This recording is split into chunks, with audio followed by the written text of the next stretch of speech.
Dirt roads to rock crawling, two-buck chuck to screaming eagle, moonshine to 50-year-old single malt. We talk about it all here on Wheelin' Wine and Whiskey with your hosts, Jason and Chris. Welcome to Wheeling Wine and Whiskey, episode 86. And we are here in remote studio, JH. We'll call it JH, Chris. JH, what does that stand for? Well, it could be Jesse Haynes, but it's somebody. Could be. Somebody that I would consider in that same realm. Yeah. Fabricator, driver, innovator. Driver, yeah. Rock crawling to Ultra 4 racing. Does it all. We have Justin Hall here. Welcome to your garage, Justin. We're in your garage. Yeah, thank you. I don't necessarily classify it as a garage. It's kind of a shack. I call it my shack. Hey, it works. It Like I said, just don't look above you because I'm pretty sure like a good gust of wind, the roof's going to fall on us. It's like reminds me. Hey, but you got a nice garage floor. I do. Yeah. It's got a really nice concrete floor that I put in here, and like it's. Floor is key. It looks like it keeps the rain off your head, so I think we're fine. The two 19 by 30 tarps from Harbor Freight that are over the roof is what keeps the rain out of here. Because if not, it leaks. I tried. You can see I tried. I see the spray foam. I tried the spray foam. Yeah. It didn't work very well at all. So it's all good, man. This is part of the race lifestyle, right? Yeah. It's all because race car. The parts are not cheap. Nope. You know. Yeah, you can only trust a race car because race car spelled backwards is still race car. That's right. There you go. There you go. And so you got, you spend your money on tools and race car parts and stuff, and that's where it needs to be spent. Yeah, so, there's a lot of money tied up into here between all the tools, like you said, the welders, the tubing benders, notcher. The beer. All the 30-pack of Coors Light. Yes. That's probably the cheapest thing in here. The C minus is good. The C minus. Nice and cold. I like the empty beer can holder that you have here on your welding cart, too. You can thank Kevin Stearns for building this table that I bought off him because he closed shop. And, it's got a nice little, It's nice. I was going to ask, what's with the cut section? It got narrowed. So, it got narrowed. So, no. This is actually kind of a trick. Kevin was telling me about this. So, they were using this table to weld out some fixtures, and when it was completely flat, when they'd get done welding, the fixtures have a slight bend up in them. Because of he would pre-bend. He cut the legs out of it and put a ratchet strap across it to pre-bend the table.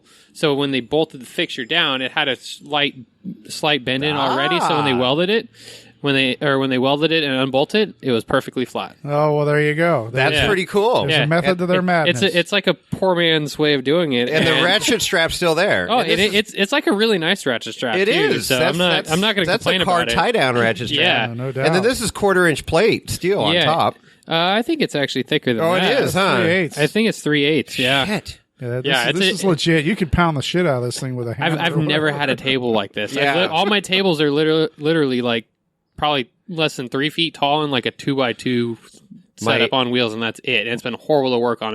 When I bought this from him, it's been life changing for me. No, every shop should have a heavy duty steel table. Next time you come over to my house, I'll take you over to my dad's shop. He's got a 3/4-inch thick steel welding table. It's all you got all the holes for setup and everything. It's crazy. See, I want to build myself a chassis table. Yeah, but I've been debating on. I've been looking at quite a few different ones. Like Jesse Haynes, he has one that's about as tall as this table. Right, but I don't know if I want to build a car this tall, but I like the way Jesse does it. It works out really well for him because everything's at hand and eye level when he's working on it. Right. I know Randy Slauson has built one off of big I-beams, and I like that idea too. But there's different ways people do it, and I just haven't found a way that I want to do it yet. Oh, it'll come to you one night in your sleep, and you'll wake up and you have to doodle it on paper. I sit in a notebook is right next to the bed because I'll have a dream and my race car. That's kind of how my race car came about. I was just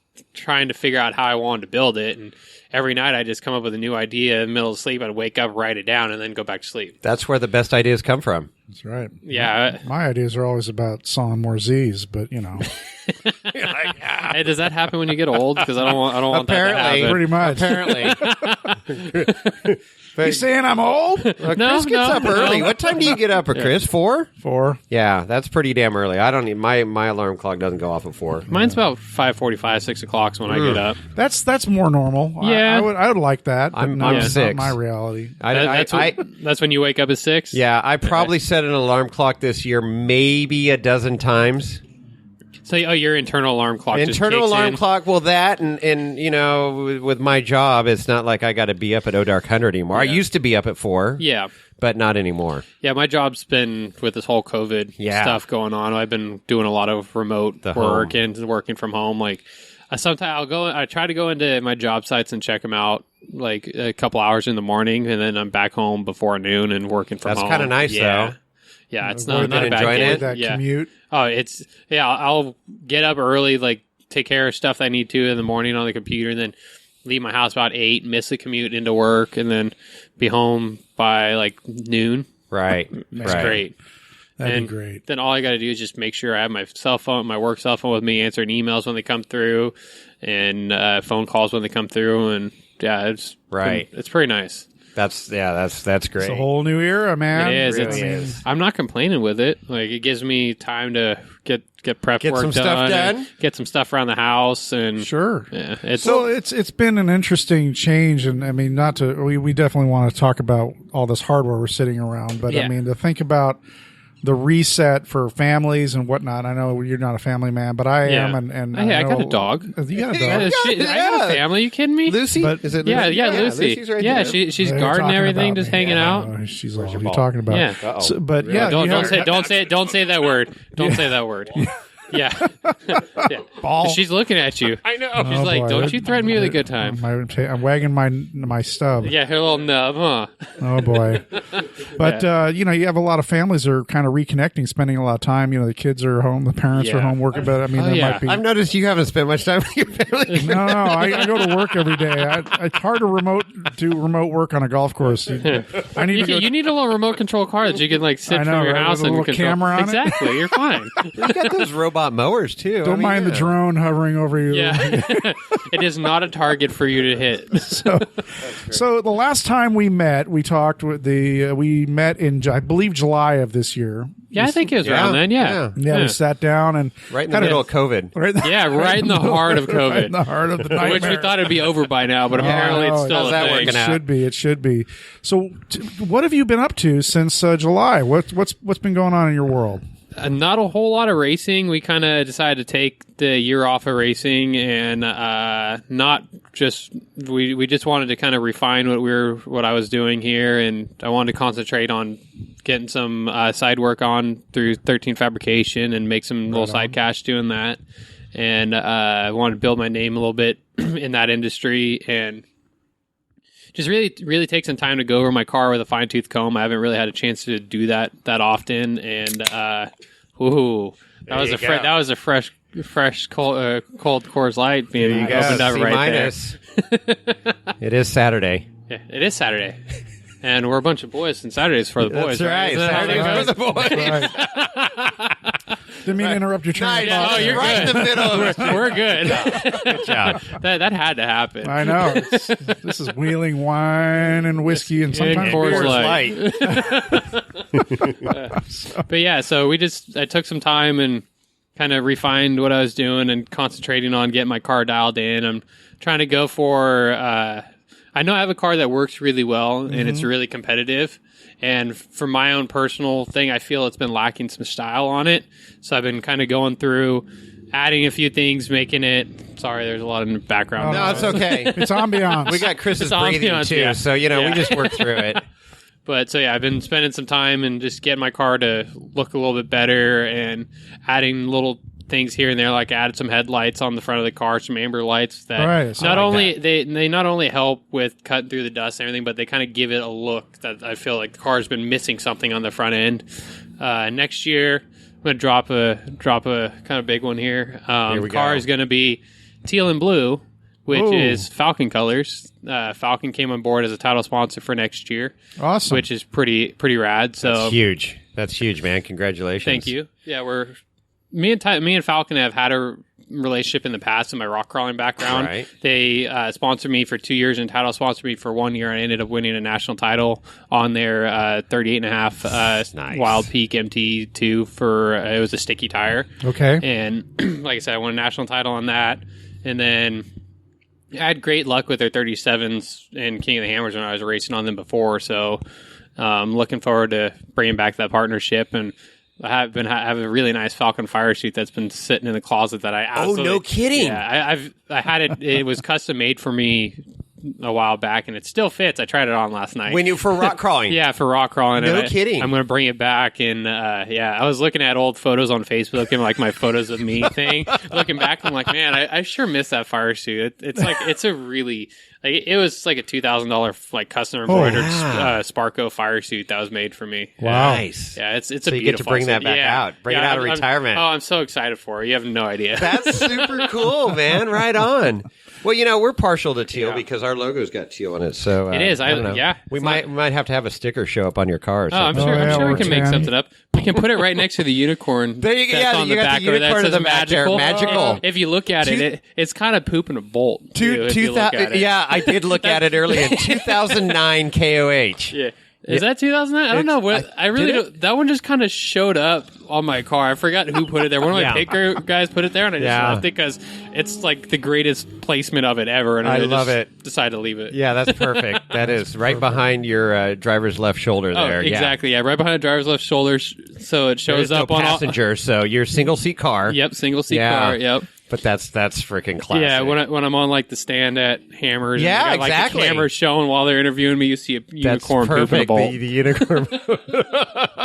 And there it is, signature Justin. Yeah. So yeah. So I don't know if that's a good thing to be a unicorn pooping a bowl. Wow, it's not the greatest thing to be remembered by. No, probably not. The better sticker on there that has it's an inside joke that says I'm a pretty big deal. That's a better one to be remembered by. I see that on both your cars.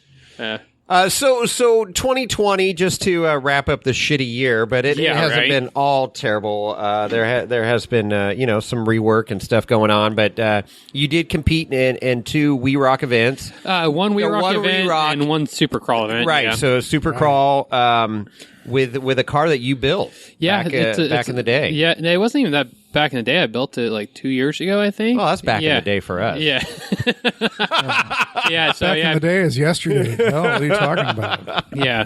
So I built a little single seat buggy for a really close friend of mine. It was the first car I actually got to build for somebody else, and it was cool. Like it's a little different than most cars because it utilizes a Honda VTEC motor, like H22A with a transaxle in it, so there's no transfer case. Right. And it's got disconnects front and back, so you can still do front and rear digs. It's got rear steering. It's not on portals. It's got Rock Crusher Dana 60s in it, but it's got similar ground clearance on the belly as far as for the portals, but I don't have the ground clearance underneath the axles. Okay. I did some things different on the link geometry to try to keep the geometry happy, but have a higher belly clearance with it, and we've still been like fine tuning it. We haven't really got to take it out as much as we'd like to. And one of the biggest things, like I went and ran the We Rock Nationals, and we were sitting in 4th place, I believe it was. And I took Cedar City. Yeah, in Cedar City, Utah. I ended up taking a pretty bad roll on one course, and the car shouldn't have rolled where it did. And I partially blame it on the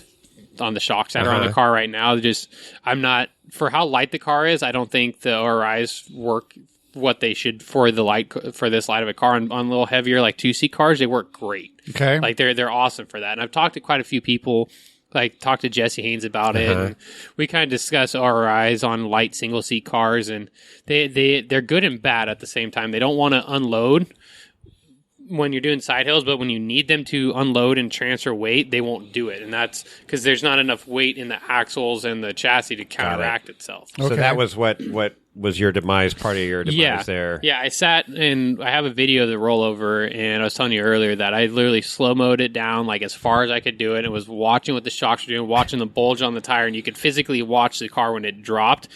And the chassis should have unloaded a little bit away from the axle and kept everything planted. Mm-hmm. When it dropped, the whole rear end came off the face, and it lost traction and allowed the car to slide over one way, and it went for a nasty little tumble. So the shock pulled the axle away. It didn't pull in it. Just the shock didn't allow it to extend. Yeah, Gotcha. it didn't allow it to just unload like an air shock naturally would. Okay. So we're gonna go through that thing here shortly after I get done with prep for Hammers, and going to do air shocks in all 4 corners and kind of just check it out and see do some testing here local. Like at Hollister, there's quite a few little obstacles out there that it's not really that much of a challenge for this car, but I can. McCrazy Road? I mean, McCrazy is like the only place, really. Well, I could take it through McCrazy, but what I the old obstacle course. What I started doing in McCrazy, I started hitting all those obstacles going sideways and like traversing different options with this rear steer buggy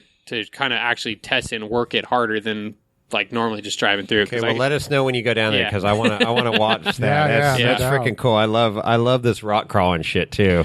Well, earlier Jason sat in that car and he had this shit-eating grin on his face. He's starting to twitch. He had a twitch. I honestly thought it was a bigger grin than what he had when he sat in my race car. It's interesting. I definitely there will be a 4-steer car buggy in my future. But like I said, this car is it is technically for sale right now. No. We can make a deal happen. I'm sure we could. We can make a deal happen, and it'll still get all the changes that I want to do to it. So. You're mistaking me for Chris money, so we'll have to see. Oh, yeah. But, we're back on Chris money. Yeah, Chris money. Really? But anyways, so that's cool. Unfortunately, issue with that suspension there, but it was good to see you back out there because, I mean, it's your name's out there, right? And so people, one of the comments that was made, that was one of your first races in a long time, or competitions, I should say. Yeah. Rock crawling competitions. And you had, some of the big boys, Cody Wagner and Jesse Haynes out watching you to see what you're doing because they're like, okay, wait a minute. We got to keep an eye on Justin because he's a threat. He's a legit threat. Yeah. He's kind of a big deal, according to his sticker. So, but legitimately, you have proven yourself in the rock crawling world there, and that's pretty cool. So, I know you're a humble guy and stuff, but I mean, it's just those are great stories when you got some of these top guys watching you and going, "Okay, this is a car that he built. He knows this car inside and out," and then doing the stuff that you've done. So, what was cool about going to Cedar City was. We didn't really run with any of that crowd all year long, so we kind of were like a wild card. Right. So we had nothing to lose going there. So we literally let it hang in every bonus line that we could get the car into. I put it in every bonus line, and that's what I think sometimes like people were a little like, they were watching a little more closely because they're like, wait, we haven't got to see this guy wheel in a long time. Let's like watch what he's going to do and see how he does it. And we were, like I said, we were on par to finish pretty well, and if it wasn't for the first rollover we had, and then I had another rollover the second day that was clearly like 100% my fault, but we were trying something out of the box that everyone else tried a certain way and still hit a cone, and we were just trying to do something different, and we ended up rolling because of it. But when we rolled, we were able to, me and my spotter, Mike Berard, we were able to flip the car back over. I got out of the car and we like manhandled the car up and over back on its wheels and still finished the course, but not as well as we should have. And if you roll twice, if you roll once, there's really no coming back with how tight the scores are nowadays. That's cool. And it was interesting to me because I would have loved to have been out at Cedar City, but Trail Hero, Jesse Haynes set up the courses out there. And that's one place I've been trying to get to run the Trail Breaker, but for some reason, like not knocking Lil Rich, not saying nothing bad about him because I'm stoked his event's doing super well, but for some reason, I've tried to get into that event and I asked him a few times, and every time I've gotten that, like, I don't know how to trail wheel as well as all these other guys, and it's just that's the only reason I want to go out there. I want to prove myself for the Trail Breaker. I just haven't ever gotten the chance to do it because I don't necessarily trail wheel as much as everybody else does. But when you competition wheel and race Ultra 4, like you learn a lot about wheeling, and all of it relates to the same thing. And if you can compete in a car and be competitive, you can trail wheel. It's all the same thing. It's just you're looking at lines. It's all relevant. It's knowing your car, knowing lines, and knowing what your car can do, and can I make this work? And if you don't, you have to dismantle the car. Yeah. And with this car, like I said, it's a little bit different, and it's a transaxle car, and I would love to put it out there and run the Trail Breaker courses with these guys that are everything else. Like, have all the portals, have all this extra gearing. I would want to be the first transaxle car to run Trailbreaker. So is that invitation only then? To run the Trailbreaker event, yes, it's an invitation. Yeah, only. so it's past winners, and then so then they had like a 5 or 6 wild cards or something. They had people got voted in. Yeah. Then it becomes a popularity contest on social media. Have they not seen this guy drive off a cliff? Well, that's what I'm saying. So and it was cool. I mean, I watched it and it was freaking incredible. But even just the rock crawling competition that they had there was cool. Have you been out to Sand Hollow before? I've been out twice. Okay. Once. Once I went out there and I had my old 2-seat rear steer Torchmate car out there, and I didn't run the Trailbreaker because I didn't. Yeah, that was the year that I asked. I was talking to Rich. He said that they had an opening, and I told him like, "Hey, I want in on this." And he said he talked to a couple people, and they said that I didn't trail wheel. I didn't know how to trail wheel, so I didn't get in on the Trailbreaker. Really? So I ended up getting in on the. I ran the Supercrawl, or back then it was a We Rock event, and I ended up finishing 4th place in the We Rock event out there. See, there you go. Out of like 20 cars or something that were there. Yeah. It's it's not my place. I'm stoked. I hope his event is always great. I do. I have no bad words to say about Little Rich. We've been friends for years. I'd love to get the opportunity to do that. Yeah, just to prove yourself there. Yeah. And you get on that social media thing that you've been working on, and that's part of the game, unfortunately, or fortunately, whatever. Yeah. There's 2 ways to look at it, but it is. It is a popularity contest in that voting aspect of it. It really is. Yeah. And it was hard to compete this year when what was it? Cody Wagner jumped in for Jacob Reeves and said that he was going to give away one of Cody's RC cars or whatever. One of the people who proved that they voted for Jacob, I can't beat that. No, I know. Jacob, the blind squirrel racing, that's a cool team. That kid can drive. He can freaking drive. It's cool to see the younger generation come through, because I started when I was his age, and I didn't get a start in a car like he has. I had a Samurai Trail Buggy that I started in, and I learned how to drive in that thing, and this kid's learned how to drive in one of the best cars out there, and it's impressive. I watch his runs at on the live stream, and when I remember watching him roll over, and then he ended up right side himself. I'm like, that kid's got some skills. And that kid's good. That was impressive to watch live. I'd never seen him live. I'd watched videos, so I knew who he was, but I didn't know. He's a super good kid too. I met him out at. I've met him a few times when I've come out competed, and just super nice, polite kid. Yeah. It's really cool. Seeing him come through, and there's a girl, Mackenzie Duncan. She runs, I think, the sportsman class. Yeah, and I think she might be jumping up the pro mod soon. And it's just cool seeing this next generation of kids come through, because it reminds me of myself 10 years ago when I started. And it's really neat to see all that. It is. It's very cool. Yeah. So we talked about it on the last podcast, your rock crawling days, and we talked some of the Ultra 4 stuff. But we're sitting here in your garage, the rock buggy's outside, and then you got the badass rowdy 383. Stroker. It's 383 stroker built by Josh West. And it's a Suzuki, Chris, because it's got a Suzuki hood and Cal, and Cal there. Yeah. So don't mind the fact it's been narrowed 4 inches or anything like that. Amber Turner is very jealous of this car. I know of, but she said she's jealous. Yeah. I've been told that it doesn't count as a Samurai. I'm touching the shock hoop right now, Amber. I'm molesting Justin's car. I heard it doesn't count as a Samurai just because it's got a hood and cowl. That's what I've been told by the Samurai purists. Right. But I'm a Samurai driver at heart. My trail rig's a Samurai, which is really nothing Samurai about my trail rig either besides the body and frame. that trail rig's cool too. And is that a Samurai engine in that? No. Oh, that's the Toyota. It's a 22 RE. It's all Toyota transmission, dual cases. It's got Samurai 1-tons under it. Yeah. It's got Samurai Dana 60s under it on 18-inch air shocks. Yeah, it's fine. It is. And that thing wheels great. We were out there wheeling with you back in September and got to see that thing go. So that was cool. And then you got denied. Yeah, you did get denied falling. Well, yeah. So, you were also in a short wheelbase. If I was in the rock buggy, I would have been fine. But in that the short wheelbase, short wheelbase on that freaking hill, and don't tell me you weren't fucking nervous because you were sitting there going, dude.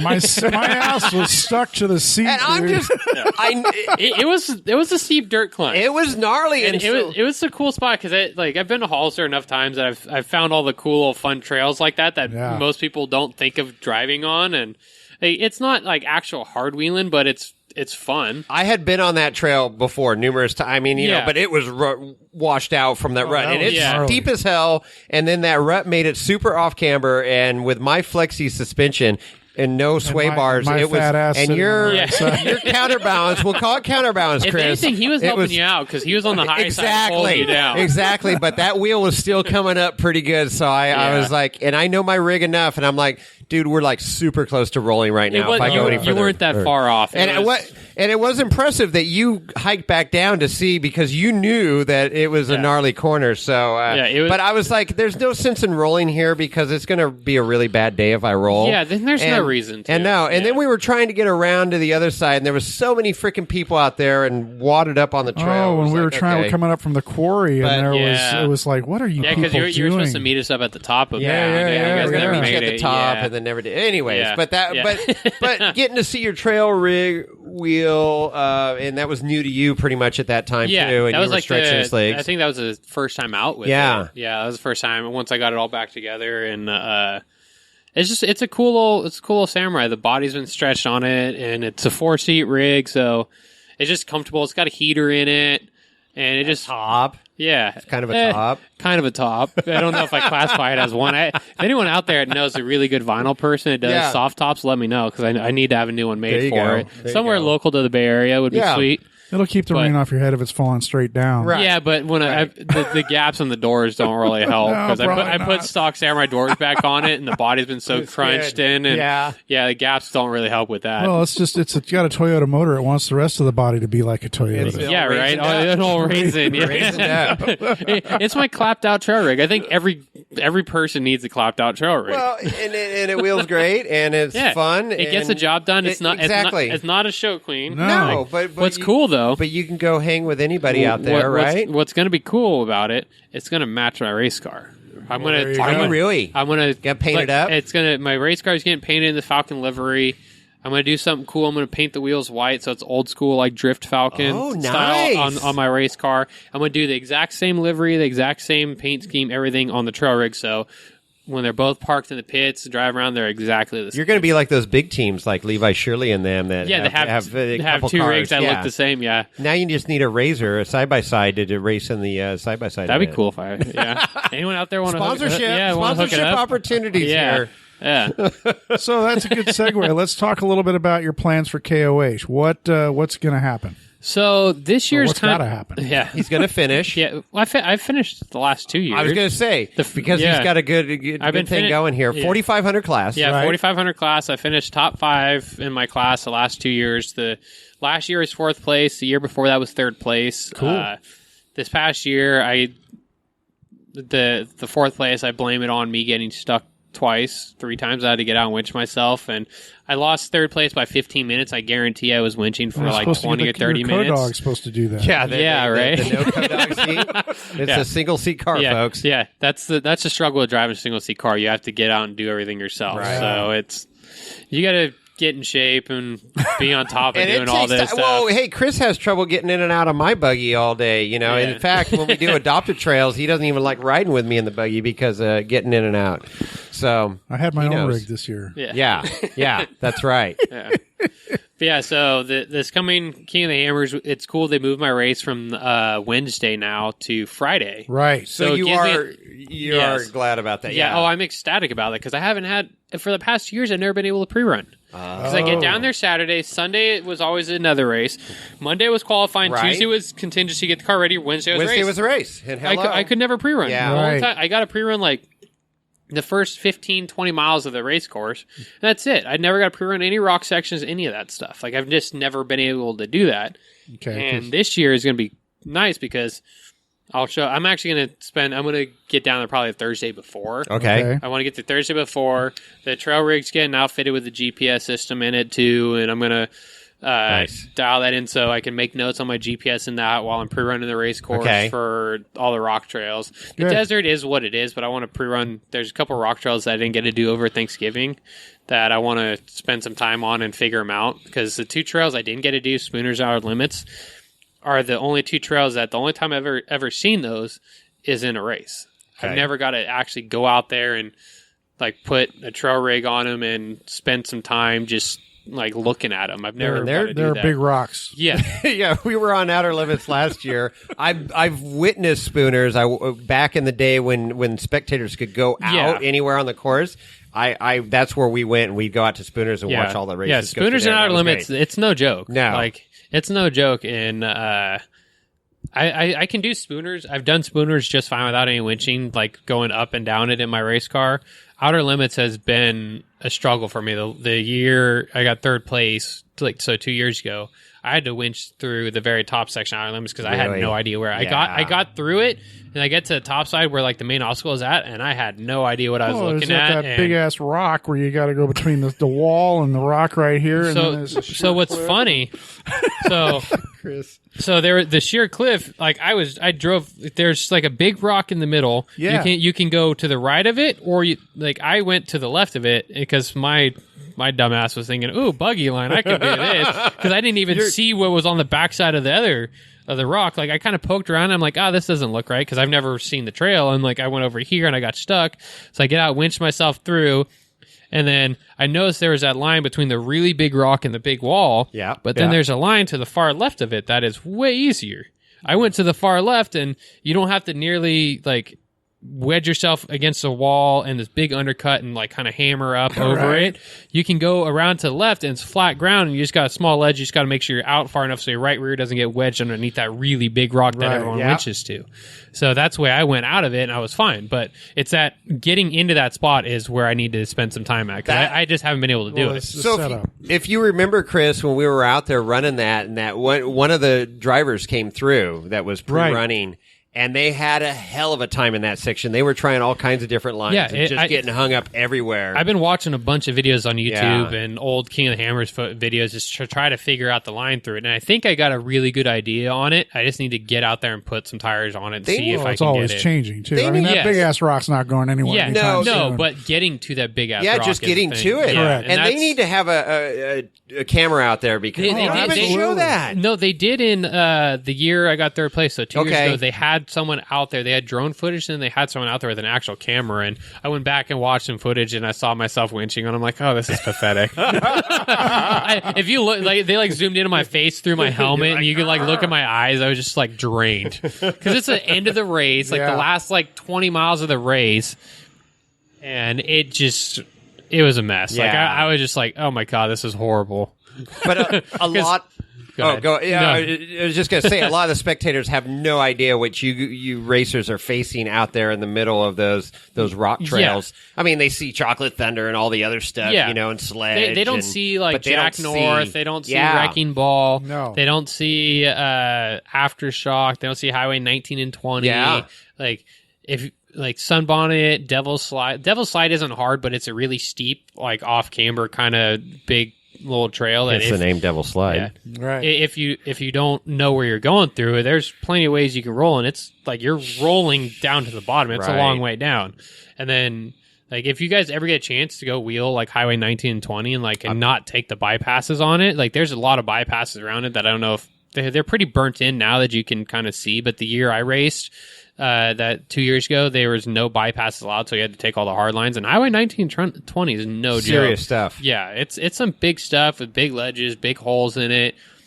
Sunbonnet's the same way. There is a bypass around some of the hard stuff in Sunbonnet, but we couldn't take it. And there's quite a few trails out there that you don't. Most of the the general public, they Right. don't see. I mean, you see the helicopter follows the desert sections, of course, and then they have drone. Yeah. Of course, you see Backdoor, you see Chocolate Thunder, you see whatever that. What's the obstacle? Is just to the right of Chocolate Thunder. Oh, that's the her problem. No, not her. Yeah, that is her problem. Or Idle Issues. No, her problem's the backside, and then Idle Issues is that big rock downhill That's section. another spectator. Yeah, that's called Idle Issues. But there's right on the backside of Idle Issues is a trail called Her Problem that.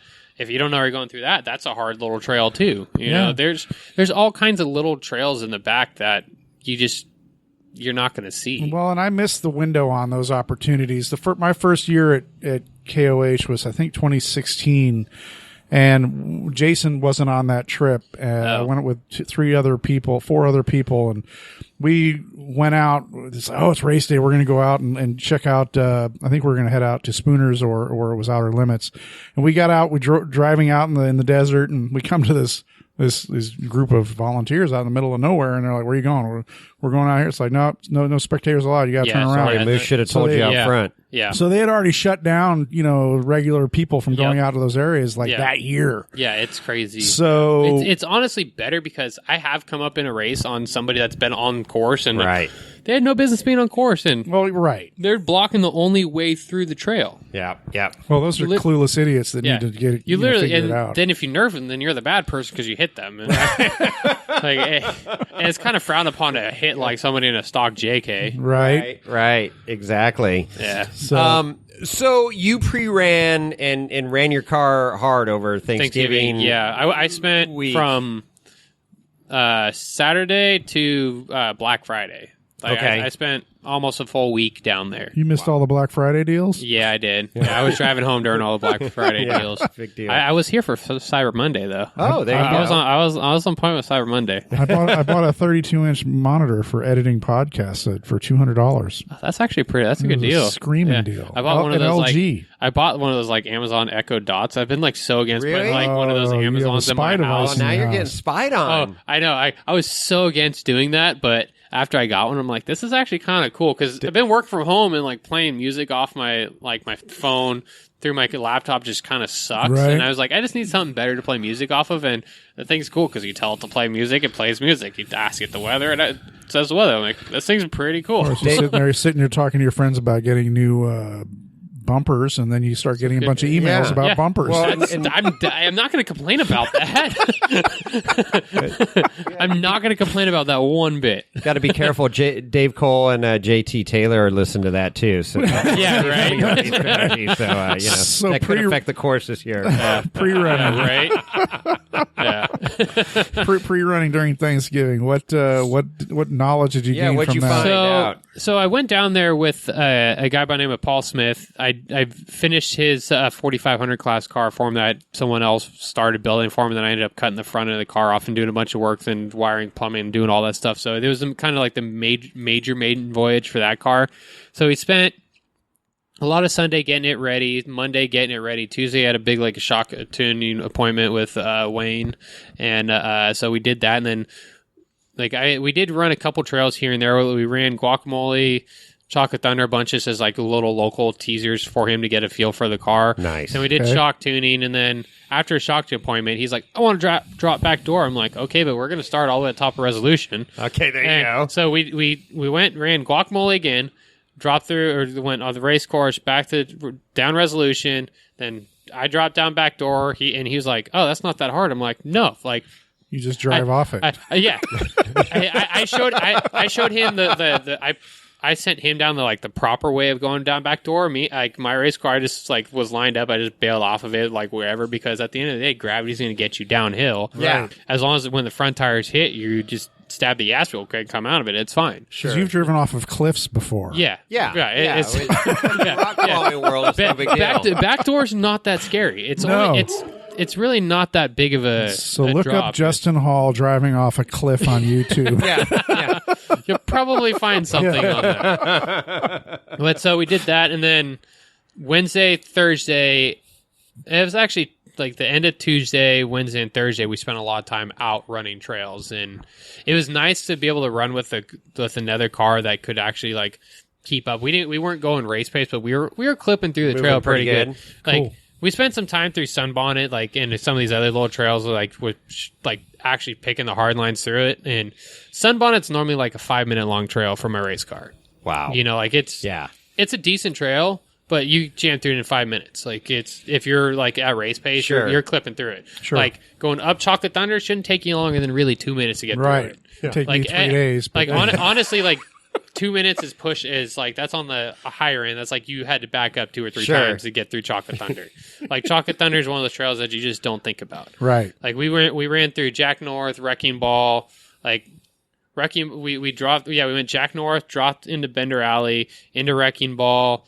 Then from Wrecking Ball, we hit the race course a little bit in the desert, just showing him all that stuff. And then we ran Highway 1920, Devil Slide, Aftershock, Sunbonnet, the backside of Sledge we hit. We ran Clawhammer, Upper Big Johnson, Lower Big Johnson. We did a bunch, and that was like we spent a day doing that stuff, and we do all this stuff in less than 8 hours in King of the Hammers. Right. Yeah. And we were just clipping through trails, knocking stuff out, and I haven't driven my car, like it's been parked underneath the tarp since King of the Hammers. Like and now it's disassembled. Yeah, now it's disassembled, getting prepped and ready to go. It's actually not that bad. No. I'm just swapping out all the rod ends. It's my yearly prep on those. Like if they're good, they go in the spare box, but I just replace all the rod ends on the car.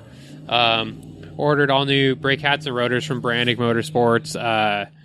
My buddy Johnny at Johnny Customs Auto Body, he has a big motorsports side of that, and he's got me set up with some nice new Willwood brake pads to match the Brandig Motorsports brake hats and rotors. I'm going to a little more aggressive brake pad on them to hopefully allow me to, like Hammers, it doesn't necessarily matter that much, but there are some times that you just need to brake a little bit later, and like if you have a really like hard compound, you can't brake later. You got to brake early to get it sticky. You want like a soft compound, like that's a little more aggressive, that bites harder.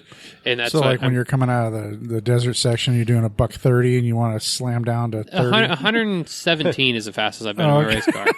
Yeah. Okay. Yeah, 117. 130 is pushing it. That's like 117, like that's me out pre-running, like out having fun. During race, I try not to get over like 110 out in like the big lake beds. And what was Amber doing? 65? 27? No, she was doing like 65. She was faster than Jesse Haynes in the Roxor last year. She said her average speed was like 12 or something like that. Yeah, I don't remember what my average speed. I think mine was like probably 35, 40 or something throughout the whole entire race course. I don't know if it was that fast, but well, we want to get into the car. We'll talk about that in a minute, but I just want to kind of go back to your week at down in Johnson Valley during Thanksgiving. And were you there when the Johnson Valley crawlers were doing their shit show? And all that we stuff? Actually left. So when we got there Saturday, there were still a bunch of camping people that were just out having fun for the weekend. Sunday was completely dead quiet. Monday, Tuesday was dead quiet. Wednesday was dead quiet. Wednesday night is when people started showing up. And Thursday it started becoming a shit show. And then like I'm so glad we left Friday because it was a giant shit show when we left. Like we left Friday like mid-morning, and the amount of people that showed up there was ridiculous. I saw some pictures. Yeah, I think Cody Wagner posted it, from his laser tower, and it looked like a mini King of the Hammers going on out there. Yeah, it's turned into quite the thing. Where we were camped at, like we were just camped right past the first bridge. Oh, okay. There was nobody there when we were like. There was like 1 or 2 cars that were there. You were way at the front. Yeah. There was no reason to go all the way into the lake bed. We just. We were like, let's just camp out. Like, normally when I go there for Thanksgiving, so that's normally like camp where right the there. normal entrance is. Exactly. Yeah, right there. Yeah. And right where you're going to get COVID tested. Exactly, right? Yeah. COVID. Yeah. COVID. But anyways. Yeah, we camped there, and then next thing we know, we were out trail wheeling, and we came back Wednesday, and we're like, where did all these people come from? And we go out Thursday, and we come back, and it's like just right as the sun's starting to set, and we're like, where the hell's our camp at? We drove by it twice trying to figure out where because we couldn't find it. Got surrounded. Yeah, it wasn't necessarily surrounded, but everything looked completely different with RVs. We're like, this wasn't here. This doesn't look familiar. Wait, where the hell's our camp at? Wow. Where's Boone Road? Yeah. Oh, we were on Boone Road, but like Couldn't figure out where the hell our camp was at. Holy we knew moly. like we'd get past like when we were coming back from like the lake bed going down Boone Road like towards the main highway. We knew there was like that one little wooden sign that has like welcome to wherever you're at and stuff. We knew we were past that, but when we got from there and then we hit the bridge, we're like, we went way too far. Like we're somewhere in between here. We're just not sure where we're at. So 5,000 people, 10,000 I bet people? you there's probably like 5,000-10,000 people out there. Yeah, there's a lot of people that showed up over Thanksgiving, which is awesome. Yeah, it's great. Yeah, but it just and nobody died. Yeah, there was two. We don't know. I think it was Wednesday night. The meat wagon came by and pulled somebody off of out by Chocolate Thunder. Boy. Yeah. I don't know what happened. I don't know the logistics though, but like Highway Patrol came through. Oh boy! And so they went out first. And then fire truck goes by, and then the meat wagon comes out. We're like, this isn't good. And we watch them go all the way out, see the flashing lights all the way out to Chocolate Thunder. Oh, yeah. There's the stupidity that goes on out there. It was the fact that people are out there on dirt bikes, no lights, no nothing, ripping up and down the road. And like, you guys are asking for an issue. No. Like, if you're going to go do that, cool, like, tape a damn flashlight on the handlebars. Like, something, like, let us know. Like, because we're in cars, we're not going to see you. Right. Like, sure, we have lights on, but we're not going to see you till you probably hit our hood. Or you're over it. Yeah. And car versus motorcycle is always going to lose. Not good. And it's not just motorcycles; it's the quad scene out there too. And well, then the side by sides, right? The side by side crowd likes to rip around like every which way, and they've got 75 light bars and 3,000 watts of subwoofers. Yeah, that's well, and you know, I mean, it's like great. Hollister, right? Yeah. Oh, dude, Hollister's so bad of that now. There's so many like side by sides out there just blasting music all the time, and there's so much other areas to go whip donuts, but they think right next to the cars and where they park their tow reel is the best way to to go whip donuts. Yeah. Anyway, that could be a whole nother podcast. Oh yeah, no doubt. The last trip we were there, like I just loaded my trail rig on trailer, and then like these like group of like 20 XJs rolled by, and they all hit rev limiter. So I like walked back to my trail rig, fired up, and like I can do that too, guys. Like not that cool. But mine sounds way better. It's got more cylinders. Oh wait. So I was in the trail rig, not the race car. Sorry. Race car never sees rev limiter. It's very rare I hit limiter in that car. So as far as you said about 3 more weeks of prep. I would say that's on a conservative. Yeah, that's being conservative. I honestly the front and rear diffs that were gone through before Thanksgiving. Cool. I got to swap brake hats and rotors, brake pads, all the rod ends on the car. I'm going to pull the transfer case out because I noticed a small little hairline crack on the adapter, and I'm not sure if it's just like the paint crack in it or if it's an actual crack, but I'm going to pull it apart, look at it, because something stupid like that is all it takes to take you out of the race. That's smart. Yeah. It's easier to pull it out now than on the middle of the lake bed and change it. Absolutely. So I'm going to look at it, and if it's something bigger than what it is, I'll weld it up and have that as a spare and put my spare adapter on there. And but for the most part, the car is dialed. You know, I'm gonna throw it on a chassis rack. There's a couple cars got a slight little bend in the passenger side that's had for about a year. Okay. And I'm gonna throw it on a chassis rack. My buddy's got a rack that I'm gonna throw it on there, kind of bend it back into place. Okay, so what else preparing for KOH, and are you, after you do these modifications, you're not going back down in the desert? Are you going to take it to Hollister and try it out or anything? Or are you going to whip around the neighborhood? What any pre-run, I should say? No, I'm not. After I get done knocking out all the prep work on it, I'm going to spend a lot of time cleaning everything up. I'm going to paint a lot of things. I'm going to paint the car. I'm going to make it look pretty. I'm going to, like I said, I'm trying to go for a little bit more style this year and make it a little more photogenic, because it with the black and gray Digicam, it's been kind of lost in photos, and I want it to be a little more predominant, and that's also like the Falcon colors is very bright colors, and just don't lose the unicorn. Oh no, the unicorn. You going to polish your aluminum leaks? They may get a little bit of love on. Remember, chrome don't get you home, Justin. Chrome don't get you home. Well, it's not chrome; it's shiny. Shiny adds horsepower. Bling, it does, and less wind resistance. Yes, exactly. Right. So I'm gonna touch up all the paint on the car, like I said, make it look good, and I need to bed the new brake pads into the new rotors, and I can do that while it's sitting on jack stands here. So that's one good thing about that. It'll get kind of smelly, and it never smells good when you're burning like really metallic brake pads in. And it's a horrendous smell, but it's got to get done. I want to do it the right way. But for most part, the car's she's ready to attack next year. Yeah. Like I got some my race schedule. I don't know if we talked about my race schedule next year. No, so let's talk about that. Let's talk about 2021. Yeah. So 2021, my race schedule is looking like I'm going to race King of the Hammers, Ultra 4 Nationals, and NorCal Rock Racing Series. I'm going to try to hit a couple little local short course races down in Glen Helen. Like Lucas Oil just shut down their series, but I'm hoping somebody else picks it back up. So I can get out there and run a couple short course races because I'm trying to prep for a bucket list race of mine, and that's racing Crandon.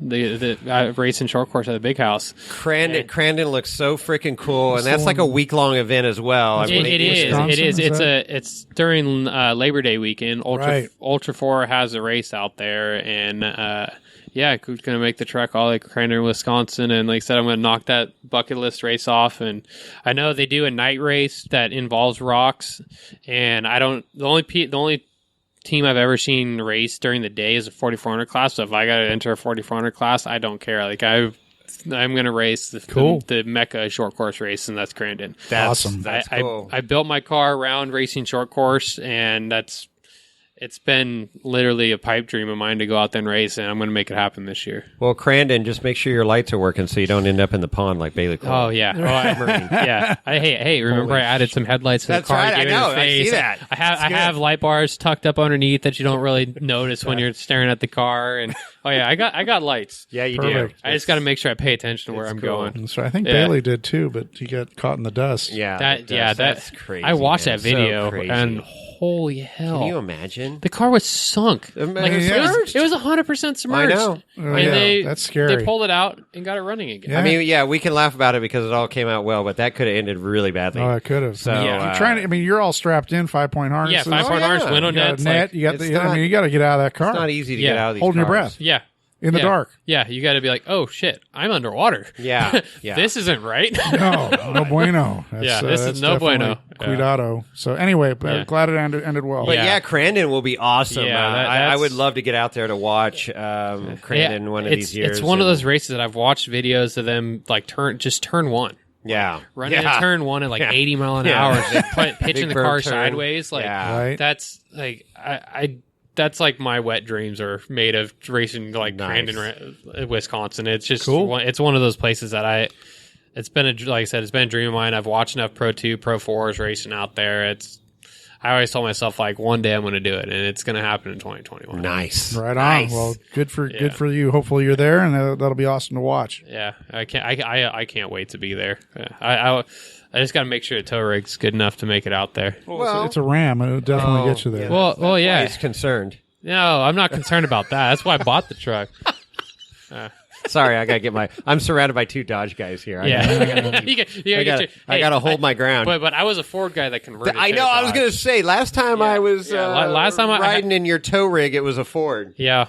So you sold that and got a Dodge. I sold that, got a 2013 Dodge, and just got done doing like a mid-travel kit on it, sitting on a BDS front 3.5-inch coilover. It's actually got Fox 2.5-inch, 8-inch travel coilovers on the front end now, which hopefully my shock tuner Phil will be able to show some love to it a little bit. Just gonna send it. Yeah.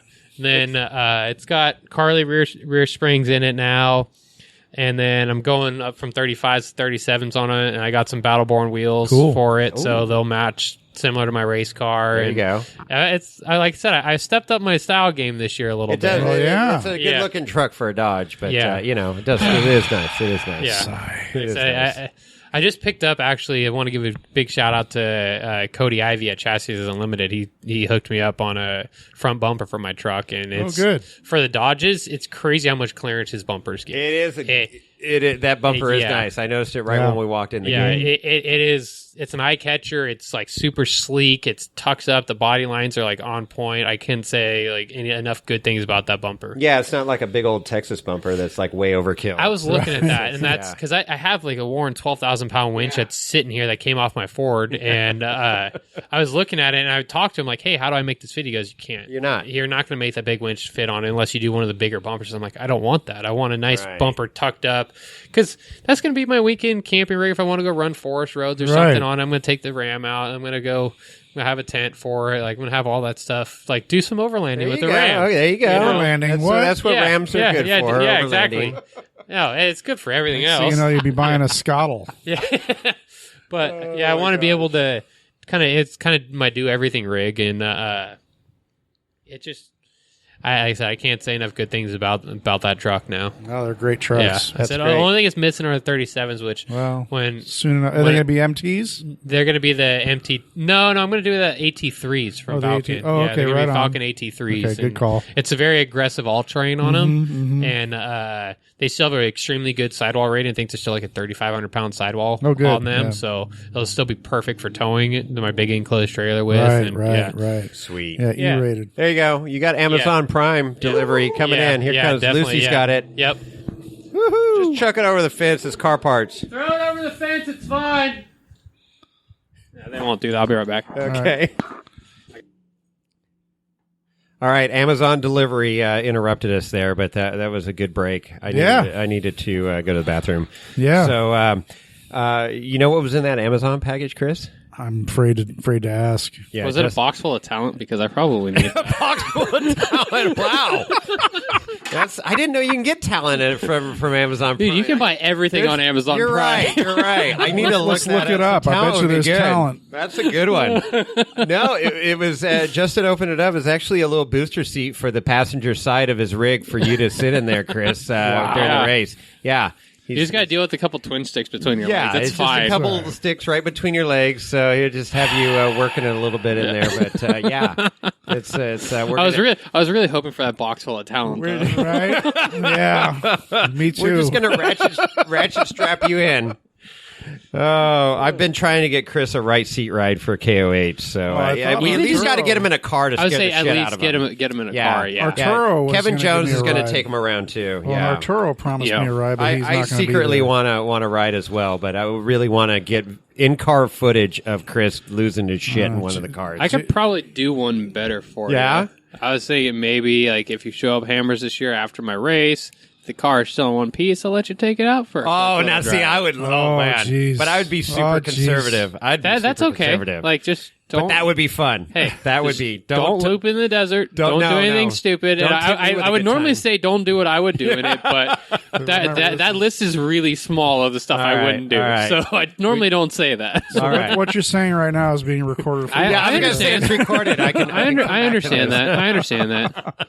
The internet never forgets. You're probably one of the few people that are about built like me that could actually drive the car. I appreciate that, and I'm very comfortable in that car, sitting in that today. But there's only been two other people I let drive that car. Really? See? One of them was one of my best mates from Australia. When he came over, I promised him like he'd drive the car. Sure. And then another one was one of my good buddy's kids. His name's Nate Smith. He is so on point with the feel from this like seat of his pants, and he comes from a really big like circle track background, and he knows.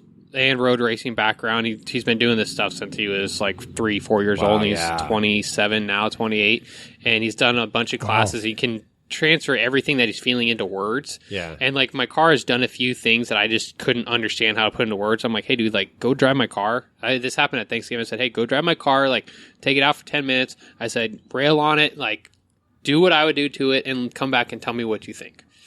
And he came back, and we were kind of talking about things, and. I'm going to try some things next year that with his advice, and I actually really appreciated his advice because it helped me understand like, hey, yeah, the car's doing this when it probably should be doing this. And one of the biggest things is like through some of the whoop sections, like you'll be railing through the whoops and like hauling like 65, 70 through whoops, and all of a sudden the car like it just steps out on you. Okay. And I think my issue is I think I have too strong of a weight on the sway bar. It's not allowing the tires to like kind of gradually just independently drop out, they're kind of dropping out together, and when one would drop out, it would grab traction, kick the car one way. So you're kind of always fighting the steering on the car through the whoops for a long section. And interesting. And he's like, yeah, he goes, I think this is coming from the sway bar. And he said, I can feel it like loading up, and it's a little loose, doing this, and this. And he was able to put everything into words for me and where I could understand it. And that's the only reason I let him drive my car. I'm like, hey, dude, like, you're smart in this sense. Like, I can drive a car, I can deal with the issues it's had, but I want to make it better. Like, please tell me what you think. That's cool. Just a whole different perspective, it was, right? And it's coming, like I said, it's coming from somebody who's had a huge background in circle track racing, dirt track racing, road racing, that grew up like like his dad put him through a bunch of classes to be able to understand like rebound compression, like what a car is doing from the seat of your pants. Like, I understand what it's doing too. I just don't know like the logistic and like the actual terminology for it. I just know from driving experience. There are classes for that? Yes, there is. Yeah, I didn't know that either. That's like it's like a box of talent, right? Yes, that's what I mean. I was hoping for a box of talent to show up from Amazon Prime. It just never showed up. To just interject real quick, I was listening to the radio the other day, and they had a professor. Squirrel. They were doing an interview. They were talking to a professor of rhetoric. What is that? Wow. I said the same thing. It's like, there's really a professor of rhetoric? I mean, seriously. Well, apparently, yeah. Well, you can, there's anything and everything goes nowadays. So you're gonna work on that, figuring out what's making that happen. Yeah, I'm gonna spend some time next year and make a couple tweaks of things and a couple races, and I'm gonna try stuff and just try to work some things out. And I want to try some new things with my car too. And a big thing for me is I want to try to add a steering quickener onto it.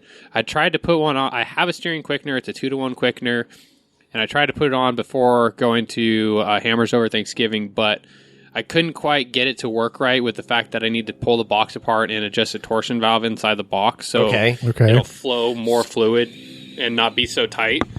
Because the issue I was having was it was a 2-to-1. Like, it definitely was 2-to-1. Like, I only had like 1.5 turns lock to lock. Smokes. Wow. I mean, that's pretty damn fast. That's twitchy. Wouldn't that be twitchy? It's not twitchy. It's the fact that without making this adjustment to the box, I talked to PSC for like 20 minutes on the phone trying to understand this, and I need the box to flow more to be able to run this bigger box. So I'm going to end up buying another box that's set up just for running this quickener, so I'll be able to swap it in and out with running short course races or running hammers. Hammers, you don't really necessarily want as touchy. Right, yeah. I wanted to see what it'd be like in the desert, but I'm just not going to change the car at all in that sense. Because if you sneeze out in the desert, you're going to flip your car. That's almost the exact sentence I was going to say. Yeah. Like, yeah. But also, the nice thing is if you get out of shape in the whoops, being able to correct it quickly fixes a lot of things too. So it's just like, I've talked to Levi Shirley a lot about this, and it's funny. He expressed it so well. He goes, the faster you go, the looser grip on your steering wheel gets. Interesting. Because the faster you go, the tighter your grip is, the more likely you're going to make these little twitches that mess things up. So you just kind of, get, like, really enough, you got to be a little more relaxed when you're going faster. Because you just got to be able to, minor, just like it's hard to explain, but like the tips of your fingers are like you're driving through the desert. It's minute adjustments. Yes. Well, I can adjust it's finesse. So I can relate a little story to that. Is flying the Beechcraft, friends of ours, Chris and I. So they flip over the yoke. And they go one hand and loosen your hand. Yes. Don't put a death grip on it. And I thought that was so cool because it totally put it in perspective. It's like minor movements make this aircraft move a lot. Yes. So you don't want to sit there and freaking be correcting the whole time. It's the same thing out in the desert. Seesawing, you don't want to be sawing at the wheel. Yeah. And next thing you know, you're upside down. It's even short course racing. Like the faster you go in short course racing, it's kind of looser you feel. You're just kind of like letting the car work. Yeah. So not quite letting Jesus take the wheel, but just a step below that. Yes, exactly. Yeah, you're kind of like letting Jesus take the wheel. Let Jesus. Not Jesus. You're letting Jesus take the wheel. You're letting his little brother take the wheel. Andale. I don't that's awesome. I never hold the steering wheel, but whatever. So, that was like driving fast in short course. There's definitely tricks. Like you don't ever cross your hands when you're.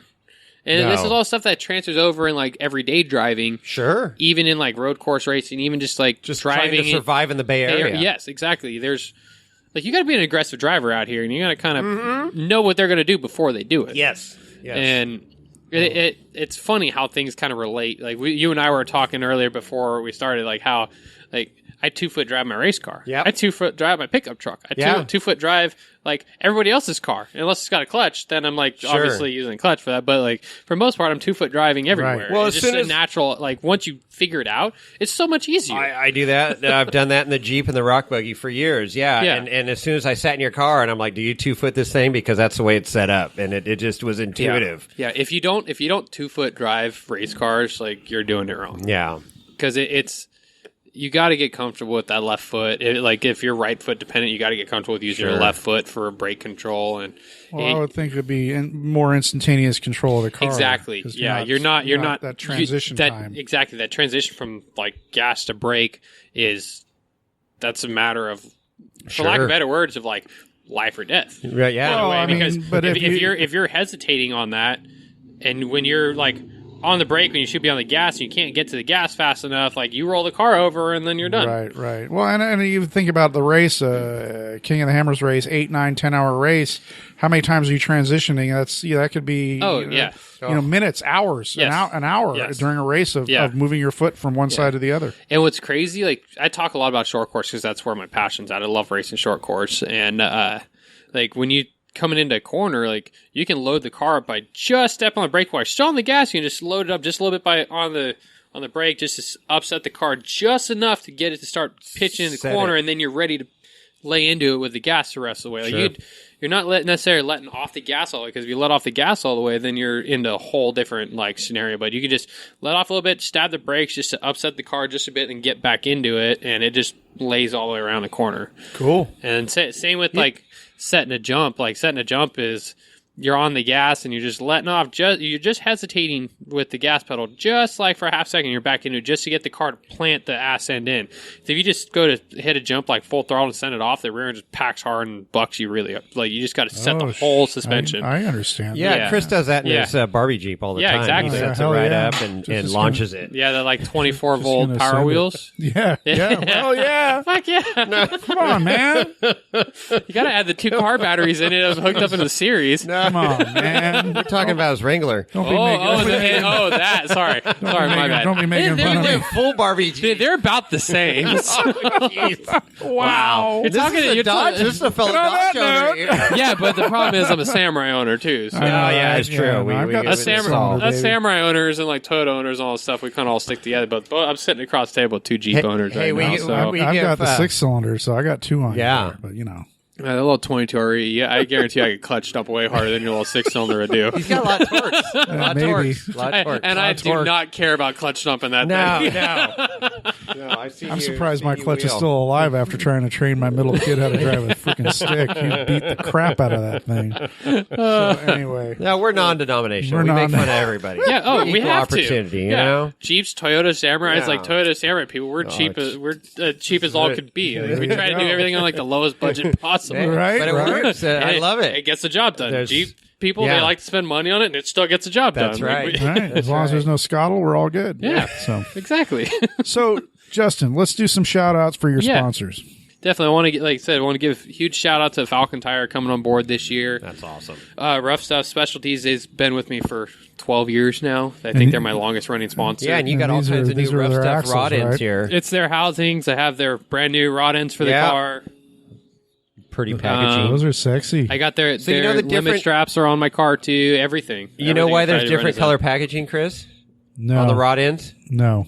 You don't know? Take a guess. Take a guess. Why is there a blue package and why is there a white package? They're the same, bolt hole and everything. Same size. Right hand, left hand. Exactly. Good job. Nailed it. See? Not got bad. it. It's not my first rodeo, boys. Here we go. But yeah, so like I said, Rough Stuff's been with me for, like I said, I want to say 10, 12 years. They were one of my very first sponsors I ever got in my rock crawling background. And been luckily enough, like Dan has Dan Fredrickson. He's stuck with me, and it's been a great partnership and great friendship with everybody at Rough Stuff. And can't say nothing good about them, or nothing bad. Nothing but good. I can say nothing but good. Good about them. And I got a little ahead of myself. That's all right. Can't say anything bad. We can. You want to redo that? No, I'm okay. Okay, it's all funny. right, perfect. It's funny. It makes for. It does. Welcome to welcome to the thought process of Justin Hall. We all know what you meant. Yeah, perfect. Yeah, but nothing but good things about Rough Stuff. Right on. They're good. They're local. They're Sacramento. Yeah, Sacramento. Yeah, Loomis. I think is right. Loomis is where the actual town is. Yeah. But big shout out to Steve at South Bay Driveline. South Bay Driveline. The famous for stripper glitter drive shafts. I was going to say, multicolor stripper glitter drive shafts. I am kind of upset, though, because I had a unicorn that was epoxied onto mine, a unicorn patch, and at Hammers I did rip it off. Yeah. And I found it. Oh, you did? I got out and, after I knew I got stuck, I went back to look at it. I found it on the ground. I grabbed it and threw it in my race trailer. Because it meant a lot to me. I think I'm the only person that had a unicorn patch on the drive shaft. I felt really proud of that. Yeah, well, you were the first, definitely, and then that was during the pre-run. That wasn't during the race. Yeah, you went back looking for your unicorn patch. No, it wasn't during the race. No, it wasn't.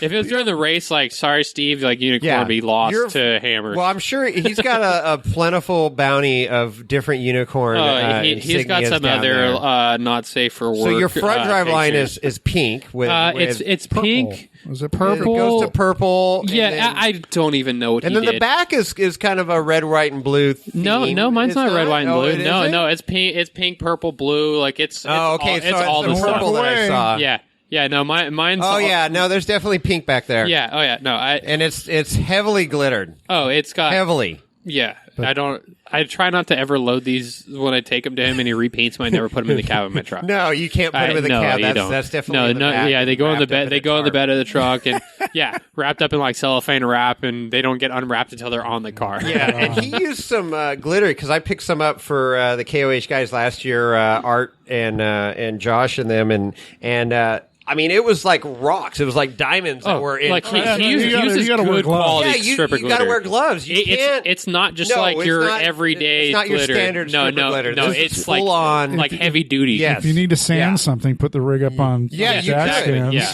It will grind down rocks. Yeah. But no, Steve's great. He's the best. Probably the most knowledgeable guy I've ever met with drive lines. I've met quite a few people about it. He builds everybody's drive shafts out this way.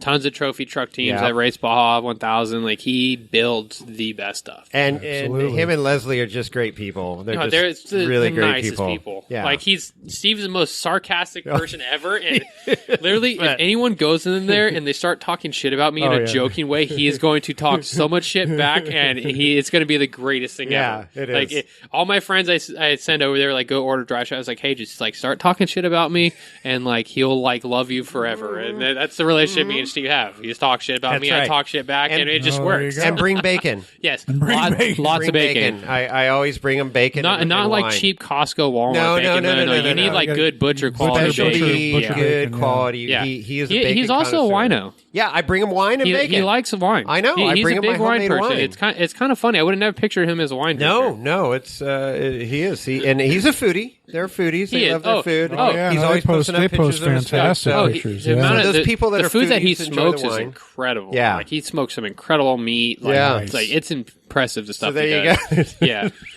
There's a ringing endorsement for South Bay Driveline. Bring bacon. Bring bacon. Talk shit about Justin Hall and wine. Get your stripper glitter drive shaft. And I have my front drive line on the Barbie Jeep is a South Bay Driveline. And it's not even pink. It's just black. We need to send that back. All his drive lines used to be black. We need to send that back. Totally change that. Well, I got to bend it or something. I need to break some shit. I don't know. Anyway. But yeah. Back to listen off the people that helped me out here. Squirrel. Yeah, squirrel. Big shout out to Stan Haynes with Brannick Motorsports. Yes. I got run all of his axle shafts, the Legacy Series 300M axle shafts, front and rear in the car. I'm running his. I just ordered a set of the Legacy brake hats and rotors from him, so I can't wait to get those on the car. It'll make a big difference. That's another company that's been incredibly like helping you out for a long time. They've been helping me out for a while, and they're just like Stan's a great guy. He's like he supports the sport. He's big into it. He's being super innovative with everything. He's got some huge new like crazy big 1550 U-joint axle shafts now. Just saw you just see them next to like a Coke can. It makes the Coke can look tiny. It's insane. If you break that, you're doing rock something bouncer wrong. stuff. Yeah, he just started coming out with his new set of U-joints too. Yeah, new 300M U-joints. He just released those, so like can't wait to eventually get a set of those for the car. And pretty penny. Yeah, none of that. It's worth it. Like you get what you pay for. Yeah, having a good U-joint in your car is huge. Yeah, you have to run like a 300M style U-joint. There's no in what we do in the Ultra 4 world, even the rock crawling world. You have to have good U-joints. You can't just run like stock Spicer stuff. They just don't last. Yeah. Big shout out to Battleborn Wheels. They've been on board for 2 years now, going on 3 years, and I can't kill their wheels. And when I have been able to destroy one, like I destroyed a lot of other stuff that goes along with it. I don't know if you see the one. I see the one hanging on the wall. It's like half of one. Yeah. Like I center punched a rock at like 40. Oh boy! And it took that and destroyed the tire, destroyed the brake caliper and rotor. Like it destroyed a lot of stuff.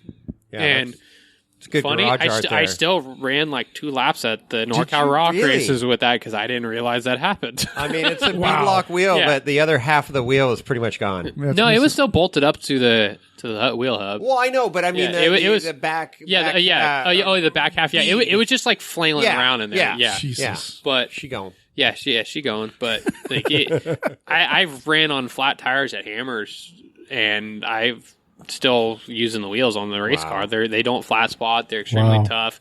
I just got a set of his new Echo street wheels for my for the Ram. Yeah, they're sitting in a box still inside the house. I'm that guy that has like race car parts and like cool truck parts in his living room. Yeah, That's why not? me. Yeah, that's cool. Yeah, I do that. Nice. But yeah, huge shout out to Aaron Orlick at Battleborn there. He's been a super awesome to deal with. Want to give a shout out to Ethos Vision. They're my sunglass sponsor. They make some pretty badass stuff. They just came out with their own line of goggles too. So if you guys go to Hammers, like buy a set of their goggles. They're great for that. I wore mine down there over Thanksgiving during the wind. It was awesome. Goggles are an absolute must at Hammers. I need new ones. Yeah. So they got beanies. They just came out with some new windbreakers now too. So they're a fairly new company. They're about a year old now, and they're just coming on the market, but definitely look for them. And they're to do local cool to stuff. Chris. They're in Brentwood. They're out in Brentwood. Yeah, Brentwood, Discovery Bay area. We need to go visit them. We need to go get Wheeling Wine I and looked Whiskey their address involved. up. I just haven't made it over there. Yeah. Another big shout out goes out to Jordan Pellegrino, who started the Speed Company. Okay. It's a clothing apparel shop and sweatshirts, beanies. Like he's got some really badass smelling air fresheners. They got T-shirts. What's funny? Their air fresheners, they look like little mini quarts of oil. Really? Nice. Yeah, but they don't smell. They smell amazing. So definitely huge shout out to them. Like gear oil, right? Yeah, right. Hopefully not gear oil. That's like the worst smell ever. Got to give a big shout out to Phil Accardi with Liberty Mountain Fab, my shock tuner. Shock Jesus. Yeah, Shock Jesus. He's been on board with me since I built this car, and he's gone through through the shocks on this car. We developed these 4-tube, three-quarter tube, big tube diameter bypasses for this car, and he since have sold, I think, quite a few pair of them. But I was one of the first cars to get these, and it made such a huge difference. And he's probably one of the only people I trust touching this car. So riddle me this: I heard his interview on the Talent Take with Wyatt. Yeah. And I swear I wanted to go back and listen to it because I swear you are the one that coined the term Shock Jesus. Is that true? It is. So if you look back like a few years ago, I was scrolling through, I don't know what the hell and how I ended up finding this, but I found a picture of what someone depicted Jesus to look like, and I'm like, oh my god, this looks like Phil Accardi. Wow. So my smart ass, I like posted on his social media on his Facebook page, and I'm like, Phil, you're Jesus, and then you're Shock Jesus, and it's just kind of stuck. And it's stuck. And Phil he's probably the most humblest guy out there. Like, he'll never take claim to ever like being as good as he really is, and he is humble guy. He the guy knows his shit. When it comes to shock tuning, he knows his shit. He's not afraid to try something completely in left field and see if it works. Sure. And that's why I support Phil and everything he's got going on over there. Like Liberty Mountain Fab, the cars he builds are badass too. And the long shock stuff, he's super innovative on all that stuff. And that's also like being innovative like that is what like attracted me to work with Phil. And like I said, he's worked wonders on my car. My car was complete garbage in the desert till he touched it. Wow. We struggled with, I had normal 3.2, like half-inch tube bypasses on it. We struggled with it, and he still got the car to move in the desert with that. And I don't know how the hell he did it. Then when we talked about it, we ordered these new shock bodies for it and swapped everything over. It was literally a night and day difference. And then you would think he's got hours in the tuning of this car.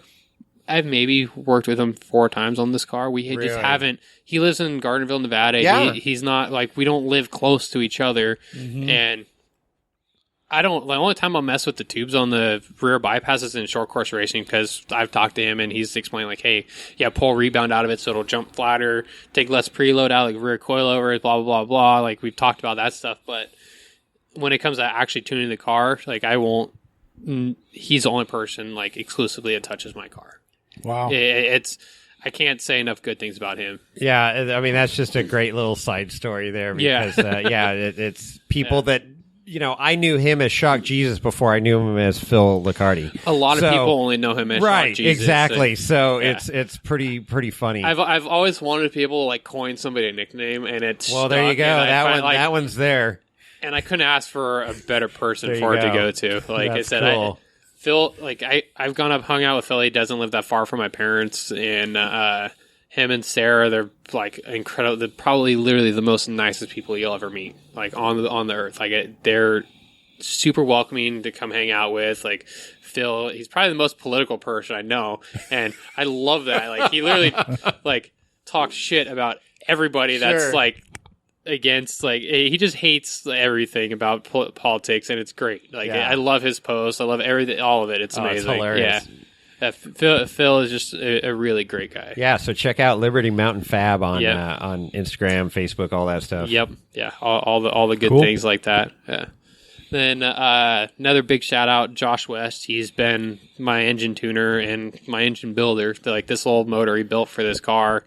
He actually, it's funny, this motor, he had enough parts. It was supposed to be in his own personal truck. Oh, he had no kidding. I don't know if it was an old like Chevy C10 or it was like something in that era of trucks. I don't know if it was a Ford or Chevy. I can't remember, but he had the parts on the shelf to build that motor for himself. And I talked to him and he ended up building me this motor. And he's been, like I said, my engine tuner in my last car. He's the reason my last car was as fast as it was, like motor wise. This motor, he's the only person that's touched it. He works now down at CBM Motorsports, and we had it on the dyno down there. And for little motor, how light the car is, like it put down some pretty impressive numbers for it. I was impressed. Like if you look on my Instagram page on the at Rock Hard Racing, it's throws down a little bit. And it sounds so rowdy too. Yeah, it sounds so good. She's rowdy. Yeah, she's a little spicy. Yeah, spicy. I like the spicy. Spicy's my word for it. I like the spicy. Yes. Yeah. Josh has a really good knack for building some really bitchin' motors, and not just building them. Like he working at CBM now. The guy tunes on everything. He's sand rails, like drift cars, like everything you can think of. He tunes it all, and literally, like the first time he's actually saw it in person was Hammers this past year. And other than that, we were doing everything remote tuning with him. No kidding. Yeah. Wow. Yeah, I would fire up a hotspot on my phone and he would I'd log on to my computer. Okay. And then he'd log into my computer from some remote desktop thing. And like, I don't know how it all works. It's some like weird technology it's shit. magic. But he would, like, my computer was hooked up to the computer on my race car and he was tuning it through that. Yeah, sure. Like the first event I had this car at with the new motor was a NorCal Rock Racing. I literally loaded it onto the trailer with the base tune he had. He goes, when you get there, go drive it like a couple miles. And he goes, well, we'll check it, mess with it. And after every heat race, I would call him. I was like, hey, dude, I'm ready to do whatever. He goes, okay. We'd hook it up and he'd be going through it. Everything, he was always making little changes on it. And he's got awesome. He's got the car. He's squeezed about just as much horsepower as like the car can handle. The car's so light, I physically can't put any more motor in the car. because I'm already knocking 37s off all day long anyway. Sure. Just Right. it's crazy how quick this car is. And well, 383, she spools up quick. Yes, Like, yes. Yeah. so it's all lightweight internals, lightweight everything, and it's got a super small torque converter in it that I got from Scott with Nixon Fabrication. Nixon, okay.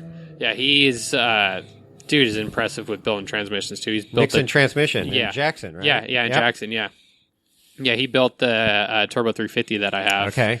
And I told him, like, hey, this is what I'm pushing to the motor. Like, I need to be able to go through the transmission, get it dialed in. And, yeah, he's got that thing where I'm comfortable enough throwing this amount of horsepower that Josh puts out to it. And, yeah, like I said, every person that I partner up with, like, they're like small-time guys, and they're literally the best in business. Of course. Well, and they got the passion too, you know, right? They Yeah. They want to see. They love their craft, and they want to see their product perform. Yeah. You know, and be tested. Yeah, it's the guys at Nixon Transmission. Like those guys, like he specializes in like Dodge Ram trucks, like the '68 RFE transmissions. Because those transmissions really, yeah. Hey, keep him in business. Yeah, there's nothing wrong with that. It's better than everything else in the whole truck falling apart. Yep. But no, he'll be the one messing on my Ram when I get to that point of doing valve bodies and clutches and everything, and he'll be the one messing with that. But he builds so many other people's transmissions for Ultra 4 racing, just like Josh tunes everybody else's motors, and Phil tunes a bunch of people's shocks. Like, sure, they know what they're doing, and people that are smart go to the people that know what they're doing. Oh yeah, of course. Yeah, right on. And word of mouth. So, yeah. Then I'll give myself a shameless plug with my at Rock Hard Racing. That's on my Instagram page, and then the fabrication kind of side gig that I got going on, which is 13 Fabrication, just 13 Fabrication on Instagram.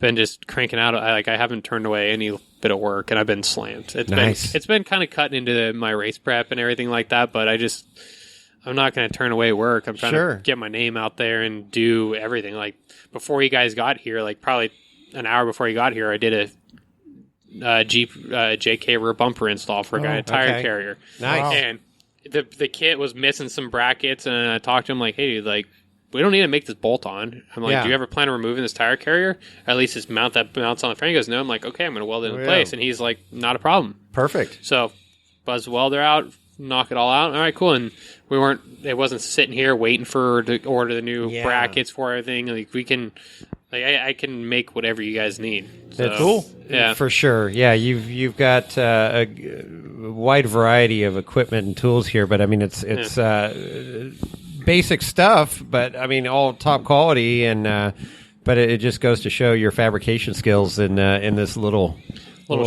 shack here. We'll call it a shack. It's legitimately a shack. It's a shack.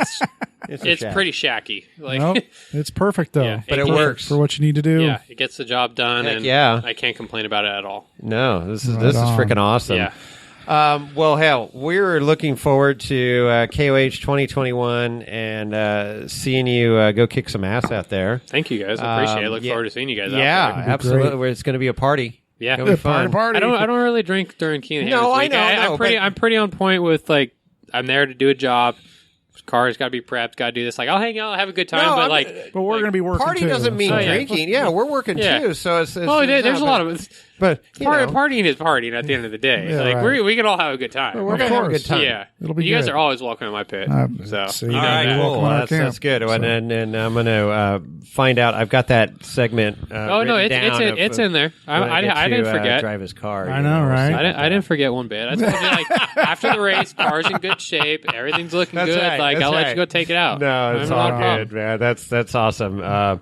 No, great times. Always fun talking with you Always a blast. and getting your story. And we'll hit you up again on the lake bed. Yeah, look forward to it. All right, cool, Justin. All right, Justin Hall. That's me. That's you. That's me.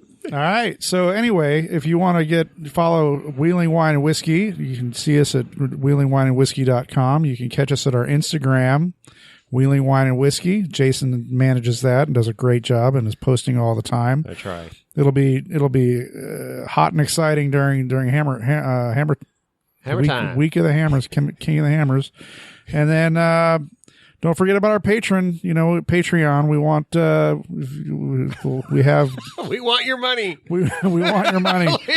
No, there's additional content that we provide, whether it's my rants or Jason's jokes or whatever. There's lots of exciting stuff plus gifts and giveaways that are exclusive to Patreons. No, patrons. We appreciate all the support. And, if you want some Wheeling Wine and Whiskey swag, yes, you can go to our website and grab that. But no, all good stuff. This has been the marathon with all these different drivers we've been following, and I love it, Chris. That's great. Some great stories.